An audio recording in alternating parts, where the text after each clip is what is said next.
Olá pessoal, mais um vídeo aqui no canal Vene Casagrande. Estamos na data FIFA, o futebol brasileiro está parado, mas o canal Vene Casagrande não para, pelo contrário, é vídeo atrás de vídeo com informações importantes do Flamengo para vocês ficarem atualizados de tudo que está acontecendo.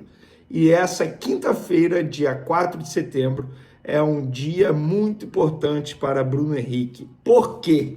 Para quem não sabe, ele será julgado pelo STJD a partir das 9 horas da manhã, por conta daquele suposto cartão amarelo forçado para beneficiar apostadores. E a gente vai falar sobre esse assunto.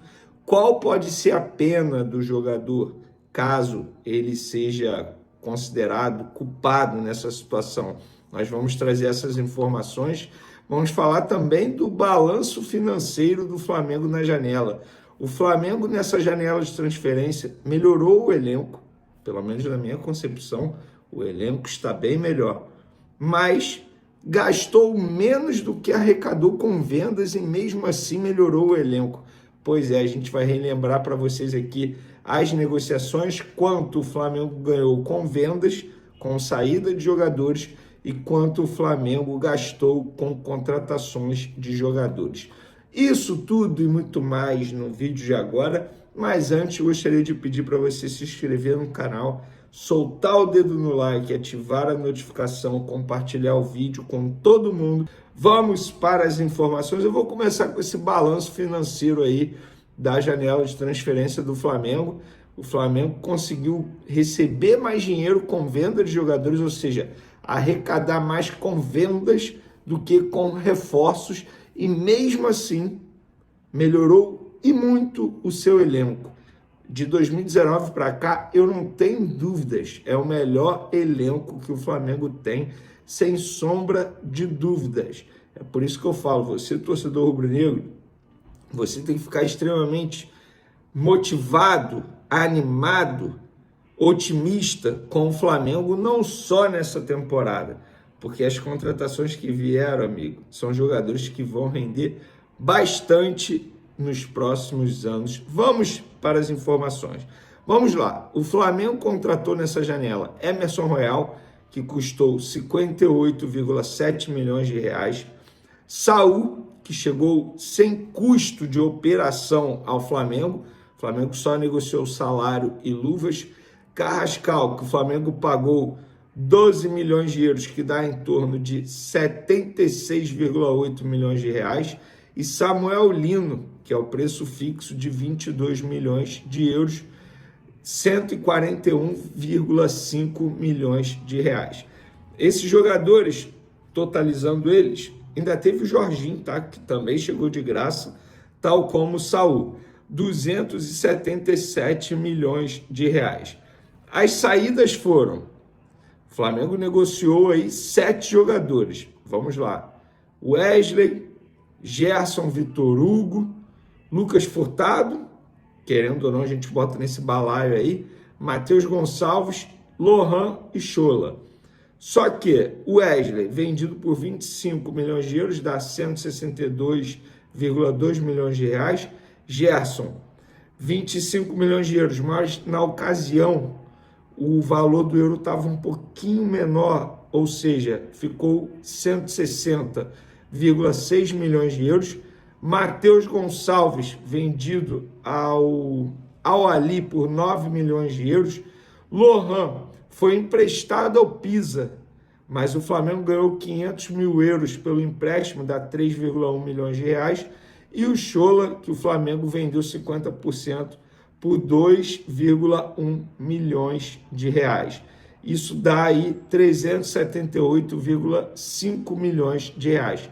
Ou seja, o Flamengo ganhou mais com as saídas, com jogadores que não eram utilizados, não estavam sendo muito utilizados, exceto Wesley, obviamente, 2 jogadores considerados titulares, mas Matheus Gonçalves, Lohan, Schola, Lucas Furtado não eram utilizados pelo técnico Felipe Luiz.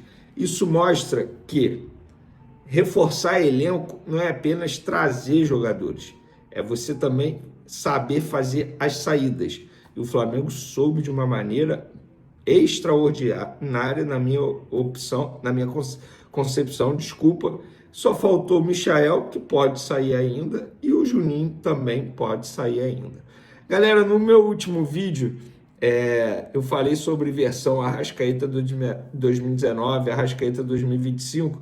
Vou trazer um fato aqui para vocês. Arrascaeta, com 17 gols nessa temporada e 3 assistências, está a 1 gol de igualar o seu ano mais artilheiro na carreira, que foi em 2019, quando ele fez 18 tentos e deu 19 assistências. Então, eu vou deixar a pergunta para vocês e vocês vão comentar à vontade. Arrascaeta vive o melhor ano da carreira ou será difícil superar 2019? Podem comentar à vontade. Eu já falei o que eu penso. Para mim, ele vive o melhor ano da carreira dele em todos os sentidos. Dentro e fora de campo, maturidade, liderança, faixa de capitão, camisa 10. E dentro de campo ele está sendo super decisivo. E agora vocês podem comentar à vontade.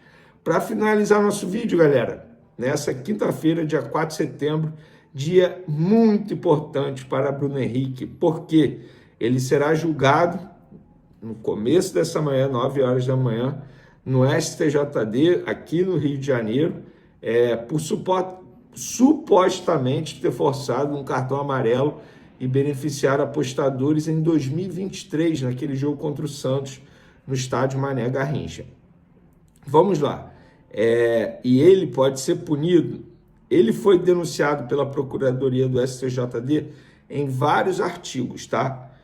Vários mesmo. E as penas acumuladas vão de suspensão de 360, ou seja, 1 ano, a 720 dias, 2 anos. E suspensão de 12 a 24 partidas e 3 multas de 100 a 100 mil reais. Então ele pode pegar 2 anos de suspensão, galera. Ou até 24 partidas. Gente, assim, é torcer para que isso não aconteça. Porque se isso acontecer, estamos falando de um Bruno Henrique já com uma certa idade avançada. E se ele ficar 2 anos parados, como vai ser o retorno desse jogador? Obviamente, não vai voltar muito bem. E se voltar, porque a gente não sabe qual vai ser a decisão, caso ele tome essa suspensão de 2 anos. Agora, o que me chama a atenção, e assim, sem juízo de valores, tá? Pelo amor de Deus, não estou aqui dizendo que o STJD está errado, mas me chama a atenção a agilidade para resolver a situação do Bruno Henrique e a falta de agilidade para resolver as pendências financeiras de clubes que devem outros clubes aqui no Brasil. É o caso do Atlético Mineiro devendo ao Cuiabá, do Internacional devendo ao Flamengo, do Santos devendo ao Cuiabá, e a CNRD, uma demora danada. O Flamengo entrou com uma ação contra o Internacional há 10 meses e até agora nada. Então, assim, por que não é a mesma agilidade para resolver os 2 casos? O Internacional acabou de vender um atacante, Wesley, por 54 milhões de reais. Por que a CBF não interfere, não se mexe e, entre aspas, obriga o clube a pagar uma dívida com outro clube? Tendo em vista que a CNRD já julgou que o Internacional tem que pagar o Flamengo.